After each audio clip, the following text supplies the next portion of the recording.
शुचिता का होने लगा उजाला, लगी तपस्या की अग्नि।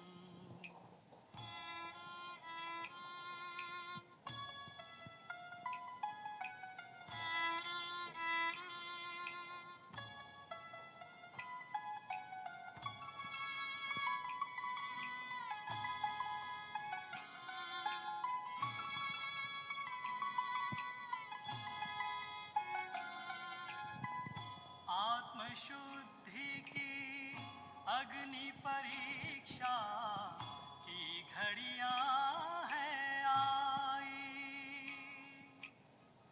व्यर्थ विकल्पों की बीमारी लेने लगी विदाई, विस्मृत होने लगी पुरानी दुनिया, दैहिक होने लगे प्रयोग योग के नित नव अनुसंधान। इस तप से ही स्वर्णिम युग का तेज निखरने वाला, जीवन आंगन में शुचिता का होने लगा उजाला, लगी तपस्या की अग्नि।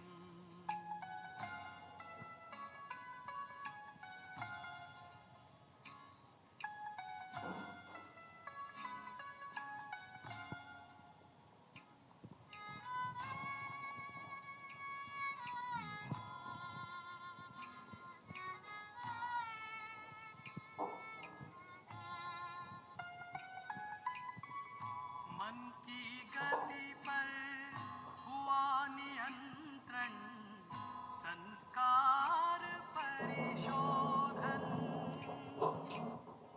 शिव से कर तादात्म स्वयं का, करते निज संशोधन,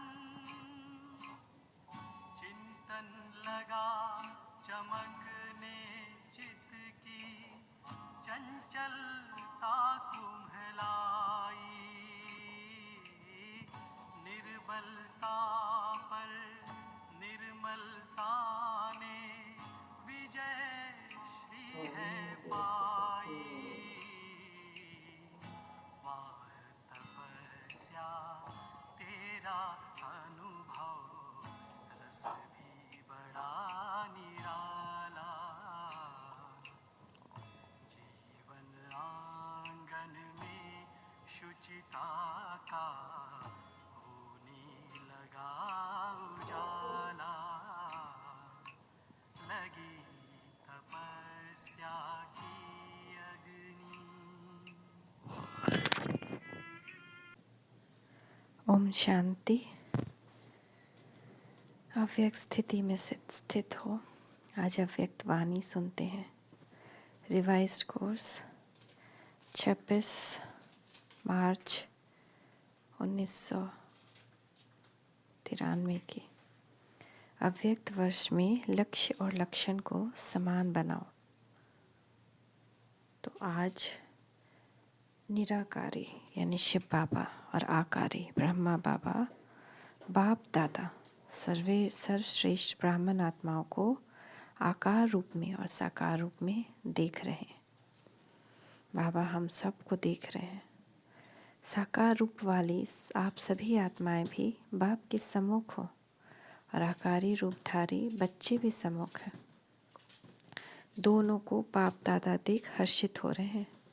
सभी के दिल में एक ही संकल्प और उमंग है कि हम सभी बाप समान साकारी स्वाकारी और आकारी सुनिराकारी बाप समान बने। बाप दादा सभी के इस लक्ष्य और लक्षण को देख रहे हैं। क्या दिखाई दिया?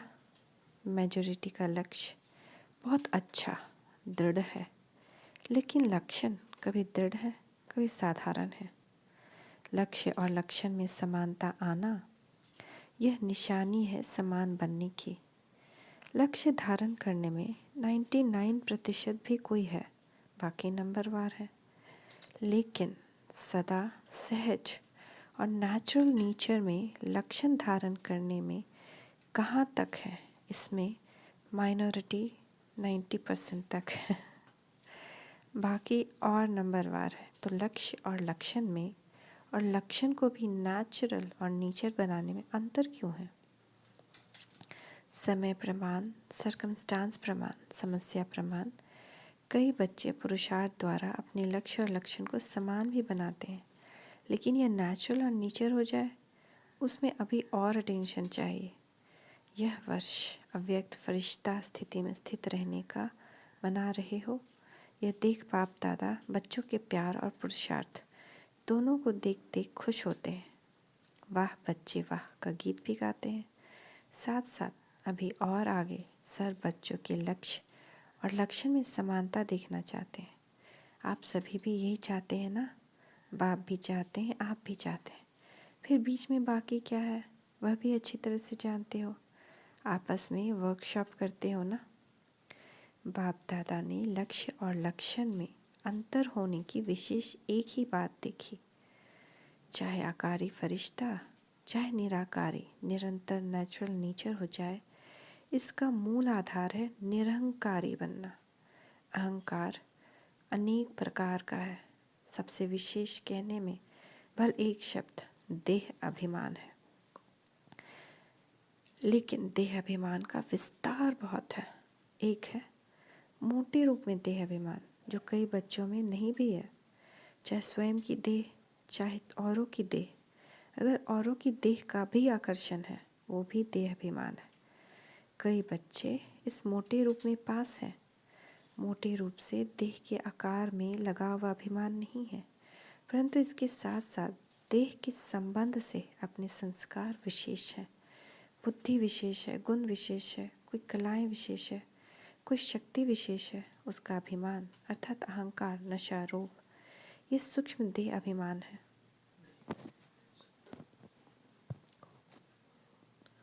आवाज नहीं जाए। अगर इन सूक्ष्म अभिमान में से कोई भी अभिमान है, तो नाकारी फरिश्ता नेचुरल निरंतर बन सकते हैं, न निराकारी बन सकते हैं, क्योंकि आकारी फरिश्ता में भी देह भान नहीं है, डबल लाइट है। देह अहंकार निराकारी बनने नहीं देगा। सभी ने इस बस अटेंशन अच्छा रखा है, उमंग उत्साह भी है, चाहना भी बहुत अच्छी है, चाहते भी हैं, लेकिन आगे और अटेंशन प्लीज़ चेक करो। किसी भी प्रकार का अभिमान व अहंकार नेचुरल स्वरूप से पुरुषार्थी स्वरूप तो नहीं बना देता। कोई भी सूक्ष्म अभिमान अंश रूप में भी रहा हुआ है नहीं है, जो समय प्रमाण और कहाँ सेवा प्रमाण भी इमर्ज हो जाता है, क्योंकि अंश मात्र ही समय पर धोखा देने वाला है। इसलिए इस वर्ष में जो लक्ष्य रखा है, बाप दादा यही चाहते हैं कि लक्ष्य संपन्न होना ही है। चलते चलते कोई विशेष स्थूल रूप से उस दिन उस समय कोई भूल भी नहीं करते हो, लेकिन कभी कभी ये अनुभव करते हो ना कि आज अभी ना मालूम क्या है, जो जैसी खुशी होनी चाहिए वैसी नहीं है।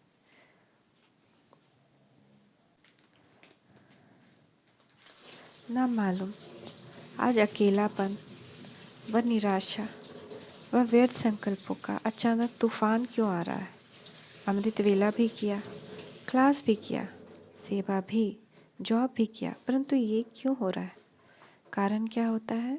मोटे रूप से तो चेक कर लेते हो और उसमें समझते कि कोई गलती नहीं, लेकिन सूक्ष्म अभिमान के स्वरूप में अंश सूक्ष्म प्रकट होता है। तो आज बाबा पूछ रहे हैं कि अगर अमृत वेला भी किया, क्लास भी किया, सेवा भी, जॉब भी किया, परंतु ये क्यों हो रहा है? कारण क्या है? क्यों अकेलापन लगता है, निराशा लगती है, व्यर्थ संकल्प चलते हैं? मोटे रूप को तो चेक कर लेते हो और उसमें समझते हो कोई गलती नहीं हुई, लेकिन सूक्ष्म अभिमान के स्वरूप का अंश सूक्ष्म प्रकट होता है। इसीलिए कोई भी काम में दिल नहीं लगेगी। वैराग्य, उदास उदास फील होगा। या तो सोचेंगे कोई एकांत के स्थान पर चले जाएं, या सोचेंगे सो जाएं, रेस्ट में चले जाएं, या परिवार से किनारा कर लें थोड़े टाइम के लिए। इन सब स्थितियों का कारण अंश की कमाल होती है। कमाल नहीं कहो, धमाल ही कहो। तो संपूर्ण निरहंकारी बनना अर्थात आकारी निराकारी सहज बनना। जैसे कभी कभी दिल नहीं होती कि सदा एक ही दिनचर्या में चलना है, तो चेंज चाहिए ना, न चाहते भी ये स्थिति आ जाती है। अब जब निरहंकारी बन जाएंगे तो आकारी और निराकारी स्थिति से नीचे आने का दिल नहीं होगा, उसी में ही लवलीन अनुभव करेंगे, क्योंकि आपकी ओरिजिनल अनादि स्टेज तो निराकारी है ना। हम लोग तो आत्मा बिंदु ही थे ना अपने घर में। तो जब हम उस स्टेज में आएंगे ना तो मन करेगा उसी रूप में रहे, नीचे नहीं आए। निराकार आत्मा ने इस शरीर में प्रवेश किया है, शरीर ने आत्मा में नहीं प्रवेश किया, आत्मा ने शरीर में प्रवेश किया। तो अनादि ओरिजिनल स्वरूप तो निराकारी है ना, कि शरीरधारी है। शरीर का आधार लिया, लेकिन लिया किसने? आप आत्मा ने। निराकार ने साकार शरीर का आधार लिया। तो ओरिजिनल क्या हुआ, आत्मा या शरीर? आत्मा। ये पक्का है। तो ओरिजिनल स्थिति में स्थित होना सहज, या आधार लेने वाली स्थिति में सहज। तो बात पूछ रहे हैं, बाहर आने का दरवाजा एक शब्द, वो कौन सा है? मैं बहुत खतरनाक होता है। जैसे मेरा परिवार, मेरे बच्चे। तो ये अभ्यास करो, जब भी मैं शब्द आता है तो मैं कौन? आत्मा, शरीर नहीं।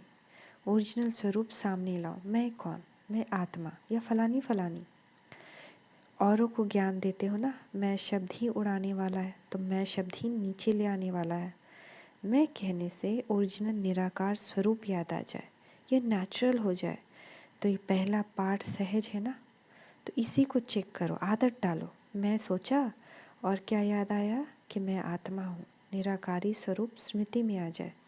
कितनी बार मैं शब्द कहते हो, मैंने यह कहा, मैं यह करूँगी, मैं यह सोचती हूँ।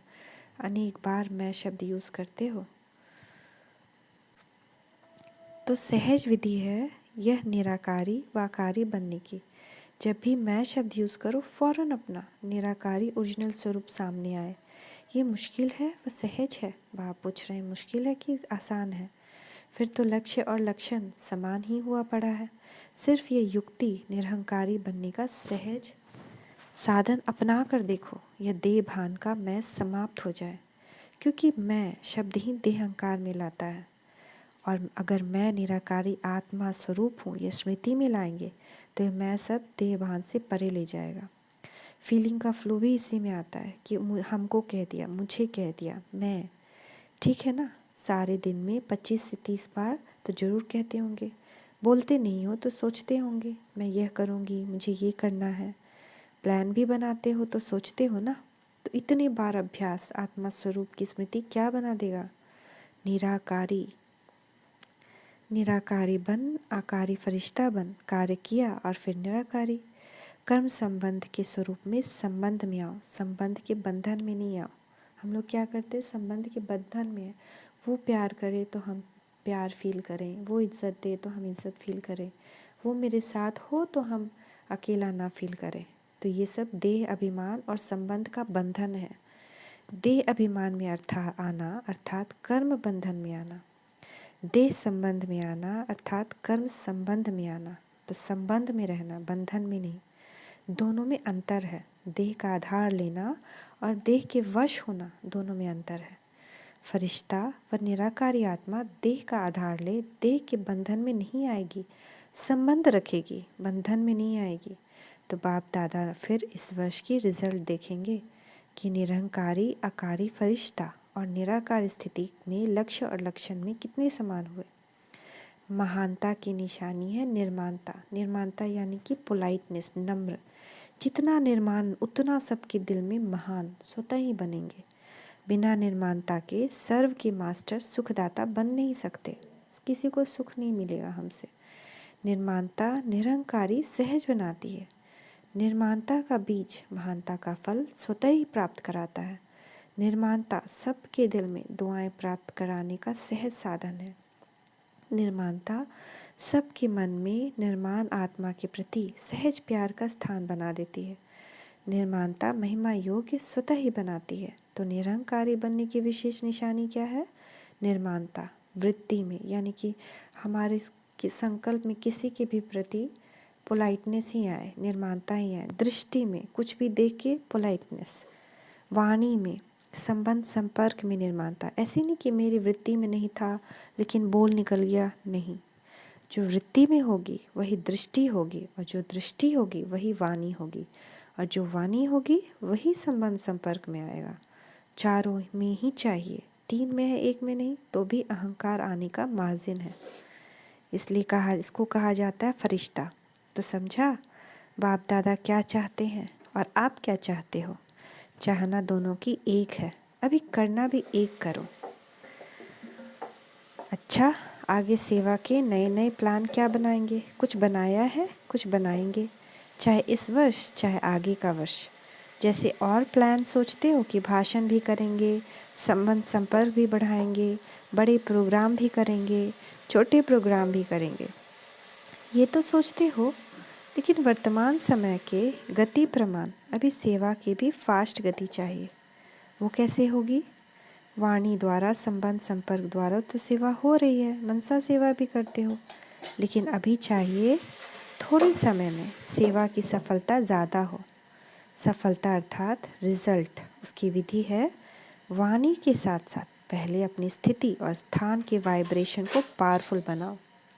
जैसे आपके जड़ चित्र क्या सेवा कर रहे हैं, वाइब्रेशन द्वारा कितने भक्तों को प्रसन्न करते। तो हमारा जो पिक्चर है मंदिर में देखिए, गणेश को देख के, हनुमान को देख के सबको कितना सुकून मिलता है कि अभी मेरा पाप और मेरा क्लेश दूर हो जाएगा।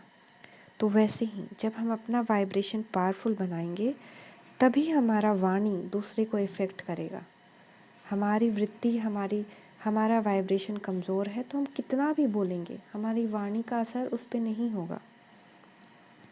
डबल विदेशियों ने मंदिर देखे हैं, आपके ही मंदिर है ना, कि सिर्फ भारत वालों के मंदिर हैं। आपके चित्र सेवा कर रहे हैं तो वाणी द्वारा भले करो, लेकिन अभी ऐसी प्लानिंग करो कि वाणी के साथ साथ वाइब्रेशन की ऐसी विधि बनाओ जो वाणी और वाइब्रेशन डबल काम करे। वाइब्रेशन बहुत काल तक रहता है। वाणी से सुना हुआ अभी अभी कईयों को भूल जाता है।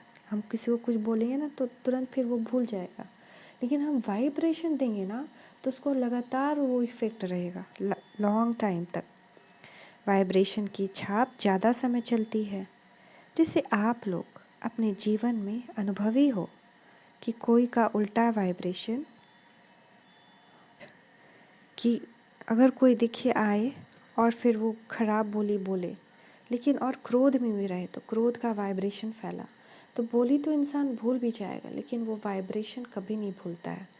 तो जैसे उल्टा वाइब्रेशन का हमारे मन बुद्धि में बैठ जाता है तो उल्टा कितना समय चलता है, वाइब्रेशन अंदर बैठ जाता है ना, और बोल उस समय भूल जाएगा, लेकिन वाइब्रेशन के रूप में मन और बुद्धि में छाप लग जाती है और कितना समय उसी वाइब्रेशन के वश उस व्यक्ति के व्यवहार में आते हो, चाहे उल्टा हो चाहे सुलटा हो, लेकिन वाइब्रेशन मुश्किल से मिटता है।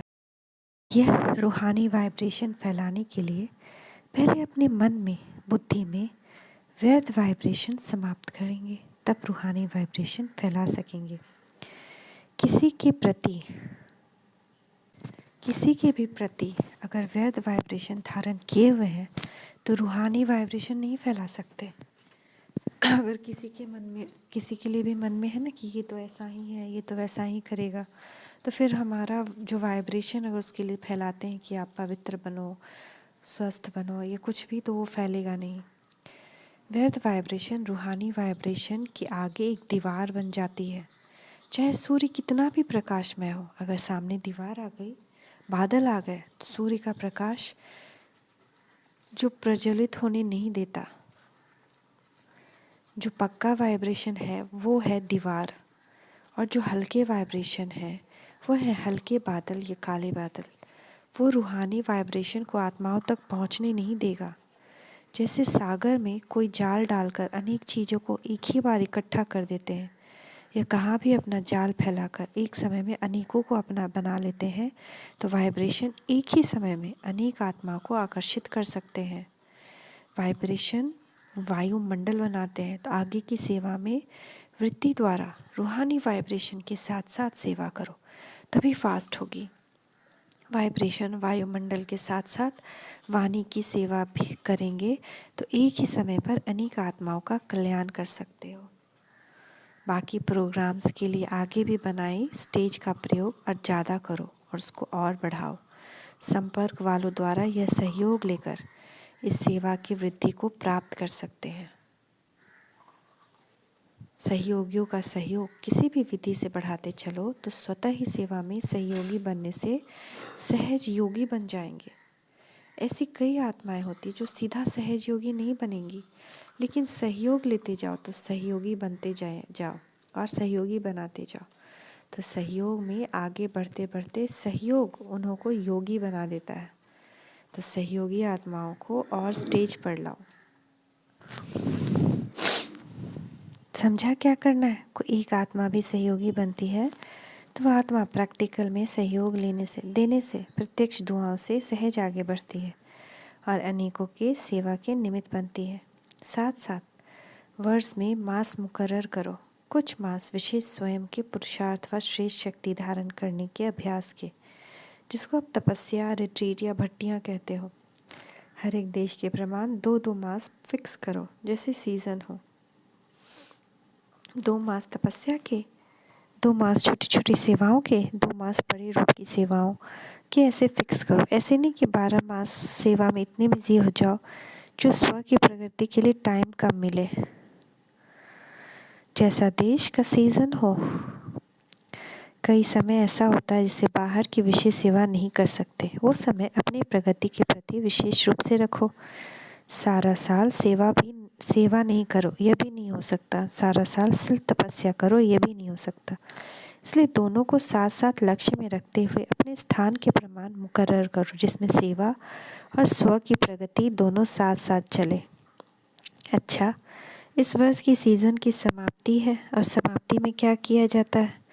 समाप्ति में एक तो समारोह किया जाता है और दूसरा आध्यात्मिक बातों में स्वाहा किया जाता है। तो अभी क्या स्वाहा करेंगे? एक बात विशेष मन बुद्धि से स्वाहा करो। वाणी से नहीं, सिर्फ पढ़ लिया वह नहीं, मन बुद्धि से स्वाहा करो। फिर देखो स्व और सेवा में तीव्र गति कैसे होती है। तो आज की लहर है, किसी भी आत्मा के प्रति व्यर्थ वाइब्रेशन को स्वाहा करो। स्वाहा कर सकते हो कि थोड़ा थोड़ा रहेगा, ऐसे नहीं समझो कि यह है ही ऐसा तो वाइब्रेशन तो रहेगा ना। ऐसा नहीं समझो यह है ही ऐसा तो वाइब्रेशन तो रहेगा ना। कैसे भी हो, लेकिन आप निगेटिव वाइब्रेशन को बदल पॉजिटिव वाइब्रेशन रखेंगे तो वह आत्मा भी निगेटिव से पॉजिटिव में आ ही जाएगी, आनी ही है। लेकिन जब तक यह व्यर्थ वाइब्रेशन मन बुद्धि में है तो फास्ट गति की सेवा नहीं हो सकती। वृत्ति द्वारा रूहानी वाइब्रेशन फैलाने। वृत्ति है रॉकेट, जो यहाँ बैठे बैठे जहाँ भी चाहो जितना भी पावरफुल परिवर्तन करना चाहो वह कर सकते हो। यह रूहानी रॉकेट है, जहाँ तक जितनों को पहुँचाना चाहो उतना पावरफुल वृत्ति से वाइब्रेशन और वाइब्रेशन से वायुमंडल बना सकते हो। चाहे वह रियल में रॉन्ग भी हो, लेकिन आप उसका रॉन्ग धारण नहीं करो। रॉन्ग को आप क्यों धारण करते हो, ये श्रीमत है क्या? समझना अलग चीज़ है। नॉलेजफुल भले बनो, लेकिन नॉलेज के साथ पावरफुल बनकर उसको समाप्त कर दो। समझना अलग चीज़ है, समाना अलग चीज़ है। समाप्त करना अलग चीज़ है। फल समझते हो ये रॉन्ग है, ये राइट है, ये ऐसा है, लेकिन अंदर वह समाओ। समाना आता है, समाप्त करना नहीं आता। ज्ञान अर्थात समझ, लेकिन समझदार उसको कहा जाता है जिसको समझना भी आता हो और मिटाना भी आता हो, परिवर्तन करना भी आता हो। तो इस वर्ष मन और बुद्धि को बिल्कुल व्यर्थ से फ्री करो। यही फास्ट गति को साधारण गति में ले आती है। इसलिए ये समाप्ति समारोह करो, अर्थात स्वाहा करो, बिल्कुल क्लीन। कैसा भी है लेकिन क्षमा करो। शुभ भावना, शुभ कामना की वृत्ति से शुभ वाइब्रेशन धारण करो, क्योंकि लास्ट में आगे बढ़ते हुए यही वृत्ति वाइब्रेशन आपकी सेवा बढ़ाएगी। तब जल्दी से जल्दी कम से कम 9 लाख बना सकेंगे। समझा क्या स्वाहा करना है? व्यर्थ वृत्ति, व्यर्थ वाइब्रेशन स्वाहा। फिर देखो नेचुरल योगी, नेचुरल फरिश्ता बने ही हुए हैं। इस अनुभव पर रिट्रीट करो, वर्कशॉप करो। कैसे होगा? नहीं, ऐसे होगा। अच्छा, सदा स्वयं को बार बार ओरिजिनल स्वरूप में मैं निराकारी हूँ, ऐसे निश्चय और नशे में उड़ने वाले सदा निर्माणता द्वारा महानता की प्राप्ति के अनुभवी आत्माएं, ऐसे निर्माण सदा महान और सदा आकारी निराकारी स्थिति को नेचर और नेचुरल बनाने वाले सर्वश्रेष्ठ आत्माओं को बाप दादा का बहुत बहुत याद प्यार नमस्ते। हम बच्चों का भी मीठे मीठे बाप दादा को बहुत बहुत याद प्यार नमस्ते। शुक्रिया बाबा, शुक्रिया। देखिए वरदानी हस्त बाबा का हमारे मस्तक पर। बाबा कह रहे हैं, मीठे बच्चे, इस मर्जीवा जीवन में सदा संतुष्ट रहने वाले इच्छा मात्रम अविद्या भवा। आप बच्चे मर्जीवा बने ही हो सदा संतुष्ट रहने के लिए। जहाँ संतुष्टता है वहाँ सर्वगुण और सर्व शक्तियाँ हैं, क्योंकि रचयिता को अपना बना लिया तो बाप मिला, सब कुछ मिल गया। सर्व इच्छाएं इकट्ठी करो, उससे भी पदक गुना ज़्यादा मिला है। उसके आगे इच्छाएं ऐसी है जैसे सूर्य के आगे दीपक। इच्छा उठने की तो बात ही छोड़ो, लेकिन इच्छा होती भी है, ये क्वेश्चन भी नहीं उठ सकता। सर्व प्राप्ति संपन्न है, इसलिए इच्छा मात्रम अविद्या सदा संतुष्ट बनी है। स्लोगन, जिनके संस्कार इजी हैं वे कैसे भी परिस्थिति में स्वयं को मोल्ड कर लेंगे। जिनके संस्कार इजी हैं वो कैसी भी परिस्थिति में स्वयं को मोल्ड कर लेंगे। Happy new year. ओम शांति, ओम शांति, ओम शांति।